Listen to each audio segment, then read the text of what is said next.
Hello, everybody, and welcome back to the Off-Farm Income Podcast. Thank you very much for joining us on our YouTube channel. Well, this is episode number 732. Today, we are delving into something that I think is really important, and I don't think it matters what aspect of agriculture that you want to talk about on your show.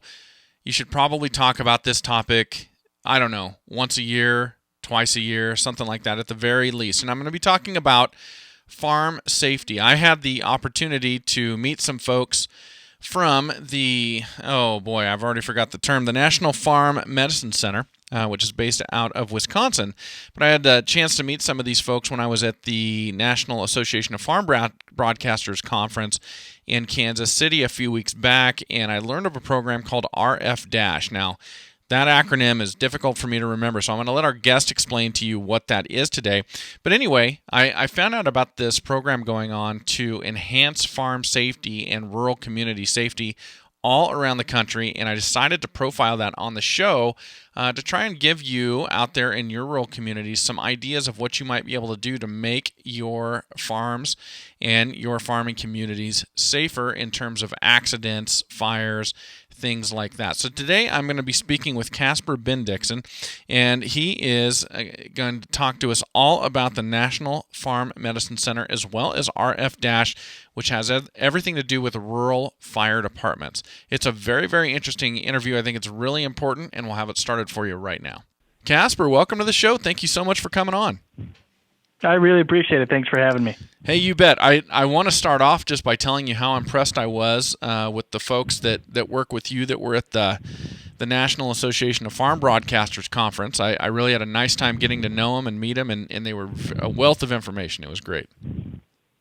Yeah, Scott and Melissa, they're a really great communications team, and that particular event has been kind of on their map for a long time. It's a great venue to get the word out about the work we do. Yeah, absolutely. Well, speaking about the work that you all do, let's do this. I'd love to have you just give us a brief introduction of you, who you are to our audience, and then we'll jump into talking about the National Farm Medicine Center and RF-. Great. So like you said, my name is Casper Bendixsen. I'm the director of the National Farm Medicine Center. I have a farming background. I was born and raised on a farm and ranch in southeast Idaho. Dad raised barley, wheat, alfalfa, Limousin, Angus cross cows, and walking horses, and we were outfitters. And I rode bucking horses for about 10 years and ended up doing a doctorate degree in cultural anthropology, where I focused on the ethics of U.S. ranching and this kind of constant effort that farmers and ranchers do to keep good livestock, keep good land, and raise a family.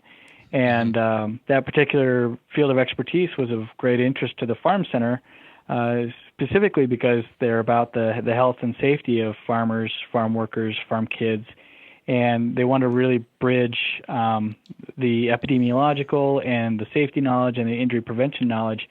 So that's what I've been doing now for the last 6 years at the Farm Center. The Farm Center itself was founded in 1982, and it's the largest full-time research team in the country dedicated to ag health and safety. We've got a team of about 18, multidisciplinary, from injury prevention to bioinformatics, communications, education, medical anthropology, epidemiology. It's a really great team. And we're located in Marshfield, Wisconsin, but we try to make our work relevant for all of agriculture across the United States. Okay, that was going to be my next question, if it was regionally specific, but this is sea to shining sea in terms of what you're doing. Right, so we're embedded in the Marshfield Clinic health system, so we take particularly close attention to Wisconsin dairy and ginseng and cranberry and all the ag that happens here in Wisconsin. Mm-hmm. But we have federal funding from the CDC to look at the safety of kids on farms through the National Children's Center for Rural Ag Health and Safety, and then we're partners with other CDC-funded centers which are located in 12 U.S. states. Okay. Wow. All right. So I want to ask you about you. How do you transition from rancher, outfitter, riding broncs to PhD in cultural anthropology? How does that all happen? So I was raised in a small town in Idaho, and I really wanted to see the world and And my parents, they were a little symptomatic from the farm crisis of the 1980s, so they really did want me to go out and go to college and have some sort of career path outside of ag in case the economy would ever turn that far south again like it did in the late 80s, early 90s. And so I went to college, rode bucking horses for my university, and then I studied religious studies, anthropology, and philosophy.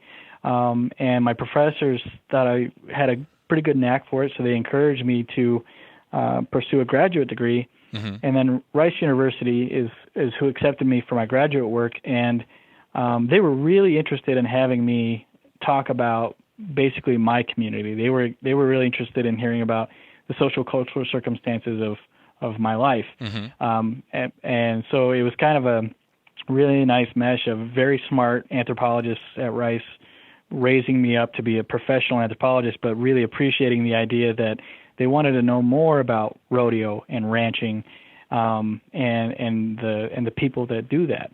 So that was kind of the beautiful merger of kind of what became my professional calling with my personal background. Okay. Interesting. So now how does that translate? You said the folks at the Marshfield Clinic were very interested in what you were doing in terms of your PhD. How does that translate over to their mission? So agriculture is the most dangerous occupational sector in the United States. You're 7 to 8 times more likely to die on the job in ag than in other professions. And it's not just a work site, it's a home site. So children, about every week, every 2 weeks, there's 3 children fatally killed in accidents. So you have a very dangerous industry that's embedded in a social cultural way of living. So it's not a job, it's a lifestyle, right? We've heard this about agriculture.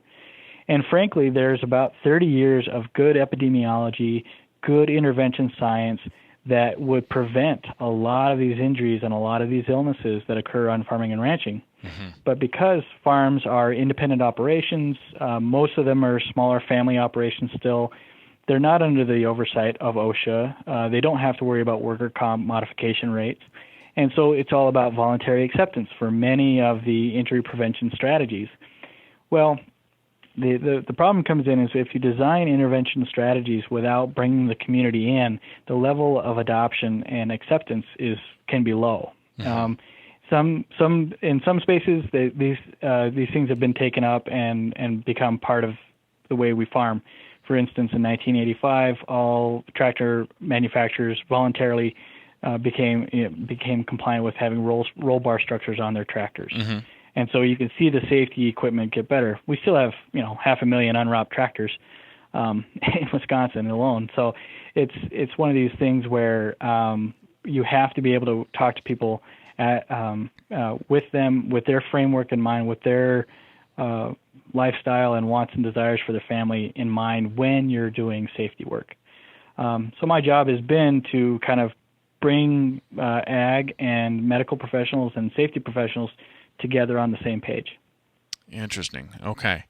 Well, you mentioned that stat, which actually I'm not familiar with it, and it was shocking to me. 3 kids a day, and this isn't. No. Okay, go ahead.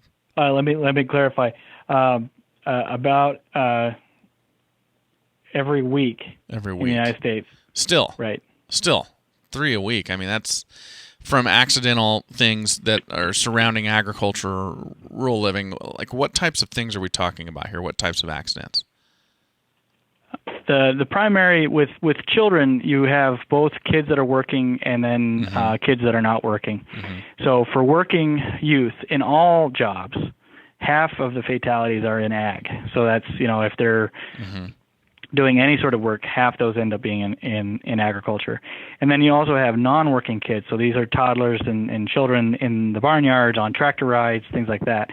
So the primary culprits in the farm kid story are tractors, and drowning. So tractors in terms of runovers, and in terms of tractor rollovers and equipment incidents are the really primary. And then drowning is the third one, which includes not only water like irrigation ditches and things like that, but also manure and grain bins and things like that. So these are the primary culprits. Okay. Well, that one strikes a chord with anybody who hears it, but I spent 15 years as a police officer, and about 5 of those I was a detective in a special victims unit, and any child that died in my jurisdiction, we investigated it. And so I've gone to way too many of those. That is just something that's just almost an unrecoverable tragedy when stuff like that happens. And right. Yeah. And you think about the repercussions of either having to raise a child with a permanent disability because of an accident, Yeah. or what happens to that family after a child dies, whether that's divorce. And we don't have good data on this, but the expense and the failure rate of those farms following those tragedies too. So while the tragedy itself it should be enough to cause prevention, but the economic loss and the social cultural loss that comes with that is also very grave. Yeah, and I imagine that's got to be a tough conversation to have when you're talking about the loss of a child, and you go, and you could lose your farm, and you could lose everything you've worked for. People are probably like, that pales in comparison to the loss of my child, but really that is another factor that goes along with it. It's going to make it very difficult to get past and recover from that, I would think. Right, and they are the heir apparent of the farm industry, and we need as many of them as we can get these days. And so I think that idea of that the challenge of safely raising kids to not only come out unscathed, but to also be educated about agriculture. That's the tightrope walk that parents have to walk. Yeah, and not to get stuck on this, but we're only talking about fatalities, and you mentioned kids who get injured and are permanently injured, or maybe they just get injured and it gives them a sour appetite for working in agriculture or something like that. There's much wider ramifications than just the fatalities we're talking about. Right. I mean, I think the idea of learning a job and learning it to do it right. My grandfather used to say, the only jobs worth doing are the ones worth doing right. Yeah. And so, and that kind of adage about how that attitude towards work. But then there's the emotional side of farming, right? There's the we work in all elements. We work when the time is crunched, and then that's generally when we make mistakes, or when we get complacent with dangerous work. We should never be complacent with dangerous work. Okay. All right. Well, so what drew me to the booth there in Kansas City was RF-, and I'd love to take a moment because I was fascinated with the program. I thought it was brilliant. Whoever thought of doing this, because again, drawing back to my former career as a police officer, the more information we had when responding to something, the better. No matter what that information was, it always made it a better response and a safer response for us. Then I saw what you're all doing there at the booth you had at the convention, and I was just very eager to share that with people. Could you explain to everybody what RF- stands for and what the program is? Sure. So Rural Firefighters Delivering Ag Safety and Health. We call it RF- affectionately around here. I'm the principal investigator behind this project, but it's a conglomerate of a lot of different expertise and a lot of different people's experience in the field of ag health and safety. A little bit of background is while I was in college, I was also a firefighter, EMT, and apparatus driver, so I had a little bit of knowledge about fire and EMS. But what we did is when I first started in the world of ag health and safety after graduate school is I wanted to ask a very basic question, a basic set of questions to farmers, which is who do you think has safety knowledge, who has the ability to design a safety program for farms, and who do you trust enough that you would actually make a change on your farm if that person was to give you advice?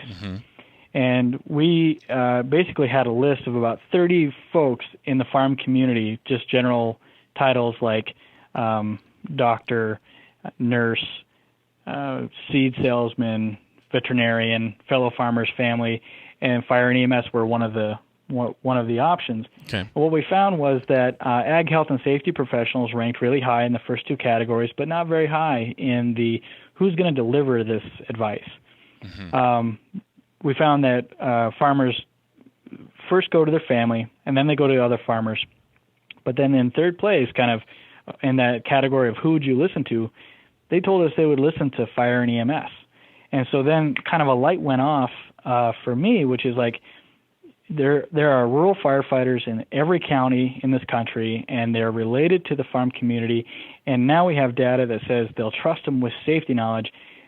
The idea that came to fruition then was, if we can get rural firefighters to become safety advocates, we can create a network of trusted, esteemed people in this country that would be that good neighbor, be that good steward of the farm community, and maybe help move the needle on injury prevention and fatality prevention in ag.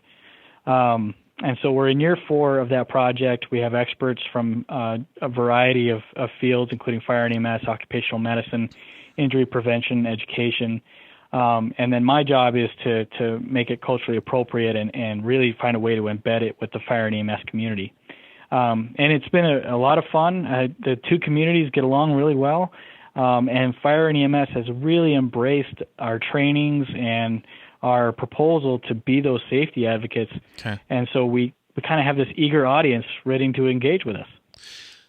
Okay, so when you get down to the ground level where you're having the fire and EMS folks in their individual communities go out and be the safety advocates, how are they getting this message to those farmers that are in the community? Are they having like a town hall meeting or something like that? So in the first couple of years of this project, because it is a research project with the CDC funding, we're proving the hypothesis or testing the hypothesis that fire and EMS will engage the topic as a part of their duties. Okay. So the level of farm engagement now is not really relevant, even though we do have people that are doing the farm exercises we train them in. Mm-hmm. What we're focusing on is we try to recruit firefighters to the training. We walk them through a half day of classroom and then a half day of hands-on training, basically through a progressive model of different items of safety and activities they can do with their farm community. The first one that we really teach is the epidemiology of farm injury. So we show them how high the rates are, what are the common culprits in those incidents, and it's nothing that these guys and gals haven't seen before, but we show them the kind of the higher rates. And when they get to thinking about it, they realize how many farm calls they've actually gone on. And so it really makes sense to them, but they have to understand what problem they're facing when they go out there. After that, we train them in pre-planning and mapping farms. Okay. So and we have a tool that we use. It's called nfmcfarmmapper.com. It's free to use. It's website. It's password protected. And what that does is it forces the firefighter to engage with the farmer and say, if there's an emergency here, if I want to do an expeditious response and I want to be safe while I do it, I need to know what's on your farm. And so you start this relationship building around the hazards and resources available on the farm site if, in fact, there wasn't going to be an incident there. Mm-hmm. And what that does is it expedites the firefighter's response, and it protects them because they may not realize that bridge can't carry that weight of that apparatus, okay, or that building there is empty, but that one over there has $500,000 worth of machinery in it. Mm-hmm. So they make better decisions. And that's really the crux, and that's really familiar for firefighters because they can do pre-plans for large businesses like hospitals, nursing homes, factories, and they have the right-of-way. They can come in and make those pre-plans. Because farms are private, they have to get permission, and they have to work with the farmer to do that. Interesting.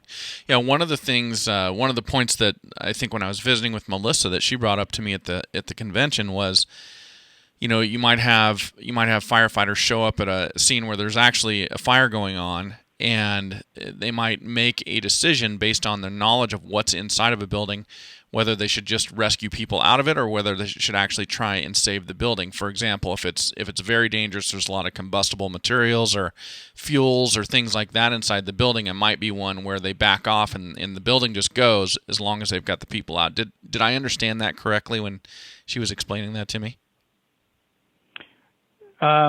Repeat that last part. I lost you a little bit. Well, basically, I think what she was saying is with that information, if they can have the information when they're responding to an incident on a farm, it can make it a lot safer for the firefighters as well, because if they show up and they've got a building that's on fire, they might not try and save that building if it kind of the potential cost of trying to save it because it's full of fuel or something like that outweighs the safety interests of the firefighters. There might be buildings that they save, but there might be buildings that just go, that they don't respond to because it's just too dangerous to try and rescue the property. Right, and that's exactly right, because we have the saying is, once you've seen a farm, you've seen one farm. Like, they're so unique. Yeah. Every time you go somewhere, and they all have something special and quirky. We've been on dairies that have ginseng kilns added on to their buildings. And so that idea that we're going to be better informed about what property to protect and what lives are at risk is you can make better decisions with a pre-plan. And so high dollar machinery, a milking barn that has a smart milker, like a automatic milker, versus one that doesn't, that building's physically worth more. And so it changes your priorities as you arrive. Right. But it also says, if this thing is fully involved and there's fuels in there, we need to protect our people. Right. And so let's start protecting the buildings around it. Now, a couple things. So you're talking about machinery, dollar values in certain buildings, and what I think you're saying, but I want to clarify that for the folks listening to this, is that if firefighters show up to a farm and say you've got 2 buildings that are on fire and you've only got the resources to fight the fire in one of those, you're saying if we've got the information, we'll fight the fire on the most valuable building versus picking one, and maybe we're picking one that's got no value inside of it while the other one's got $500,000 of equipment burning up. Am I understanding that part correct? Yeah, exactly. Okay. And obviously you hope that the farmer, I mean, this is the thing, when they arrive on the farm, of course the farmer and the family and the workers are trying to solve the problem, right? So they're trying to get livestock out of the building. They're trying to get expensive machinery out of the way. But without having that on-site knowledge, or even the ability to make a pre-plan so that you can make sure that you get water available to that site. So the drafting or the water tenders that come with that, can they cross that bridge on that property to be able to get there? Yeah. And so that's all stuff that you really don't want to have to decide in the heat of the moment. Now, does this extend to, like, if a farm is, a farm's a few thousand acres or something like that, and you've got somebody injured in a certain area of the farm, can this pre-planning help first responders get to that person as quickly as possible because they don't need to search around? They've kind of got it pinpointed on a map already. Is that part of this? So they would have a map of the property, and then one of the things we encourage the firefighters to do with the farmer is have a written set of instructions somewhere in plain sight, near a phone or near where whoever might be calling can give those specific, like, you're going to come down this road, you're going to take this entrance into the property, and this is the location.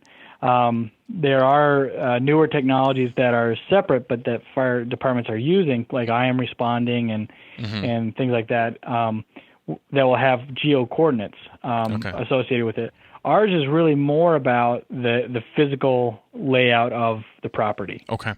And then there's something I just wanted to clarify for the listeners. You were talking about a building where you may choose the safety of the firefighters over trying to put that fire out. And just in the case we've got anybody listening who's going, well, isn't it a firefighter's job to put fires out?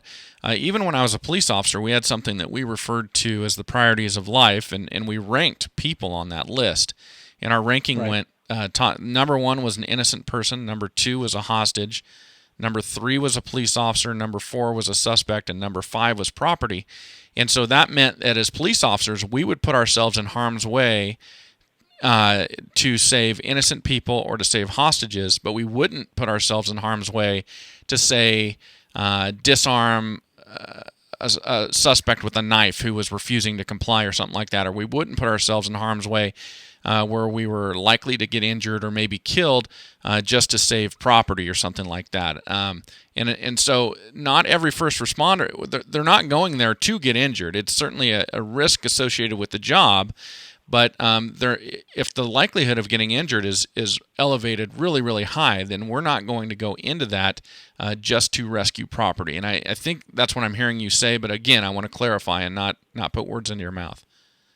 Yeah, no, I think that your experience in law enforcement is very much akin to what fire and EMS have to do. The first thing that we do when we have a patient or we're making a response is scene safe, right? That's the first thing you have to ask yourself. Is it safe for me to be there and do this? And of course, the people who go into this line of work are ready and prepared to put themselves at risk. Right. But what we're and this is a good point, because I don't think everyone is aware of the fact that fire and EMS and law enforcement may not be able to save you in your time of need.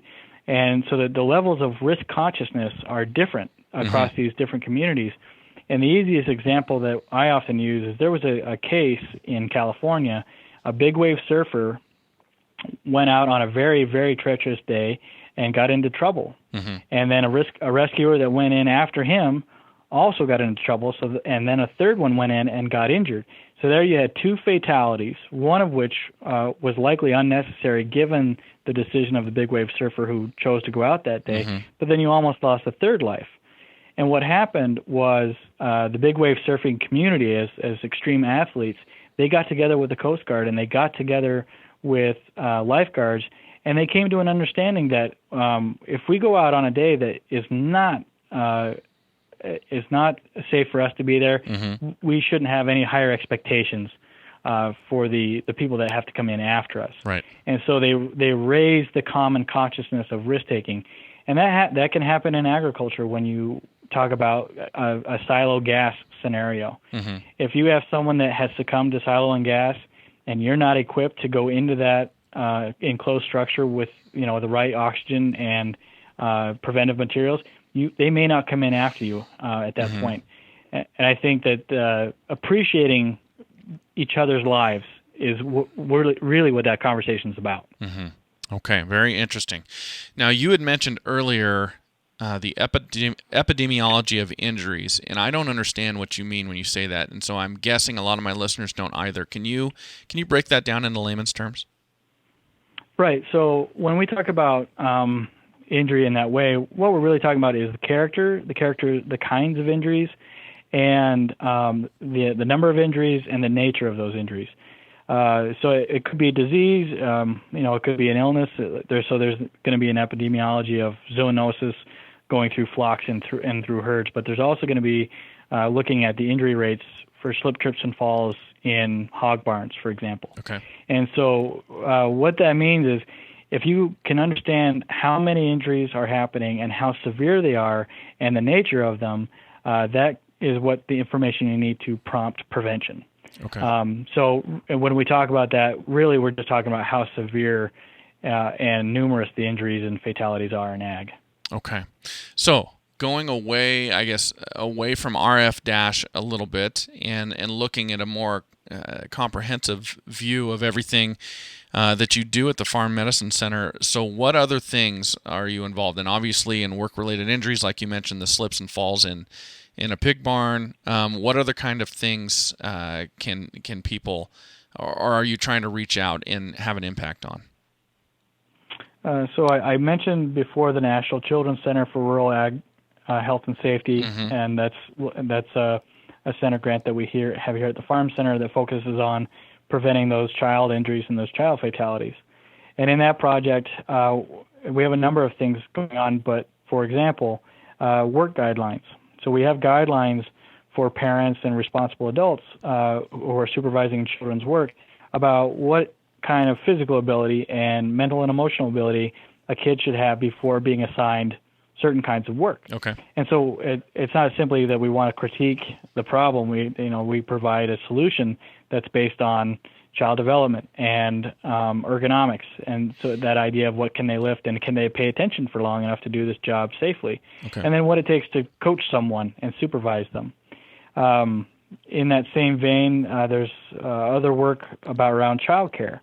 So they have found that employers who provide child care for their migrant labor or their immigrant labor those employees, when their season comes around, they're more loyal to a company that provides that child care. And so for them, they get a better return on investment for the employees they're bringing in. And from the Children's Center perspective, we know that those kids are being separated from a dangerous work site.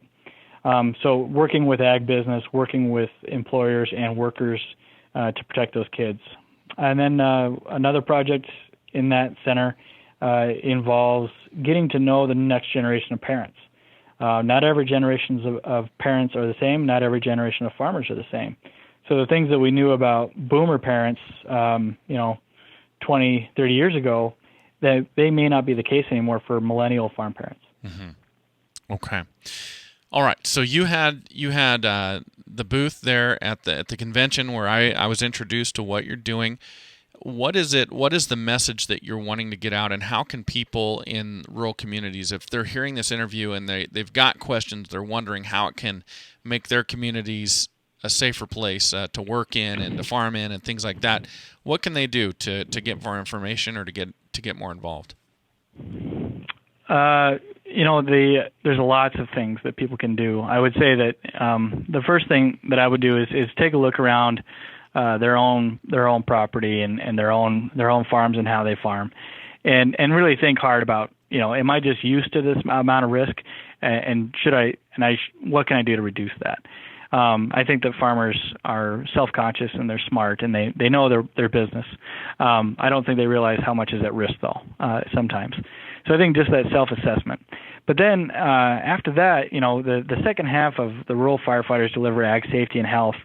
After we do the pre-planning and the mapping, we engage in hazard analysis. So we have a tool called saferfarm.org, and it's a easy-to-use, scalable website that scales hazards based on pictures and descriptions. And really, you can do a self-assessment with that tool that's evidence-based.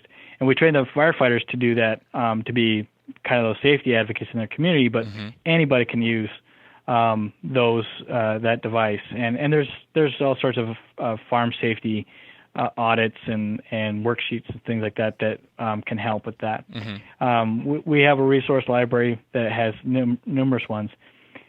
And as far as the outgoing message from our center and from a lot of the ag centers around the country is that we want people to farm, we want farms to be successful, and we want them to be able to farm in safe ways so that we can bring this industry further along with less illness, less injury, less fatality, more vitality, more healthiness in the occupation, but the lifestyle, appreciating both, making a safer job, but also meaning that it's a safer home. Okay, awesome.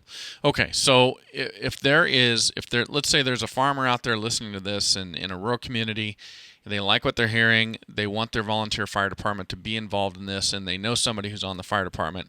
If they were to walk up to that person and say, I heard this show, and I would love for you guys to look into this, where should they tell them to go? Should they tell them to go to the marshfieldresearch.org? Is that where they should go, or where should they go for more information? The easiest thing to do is Google RF-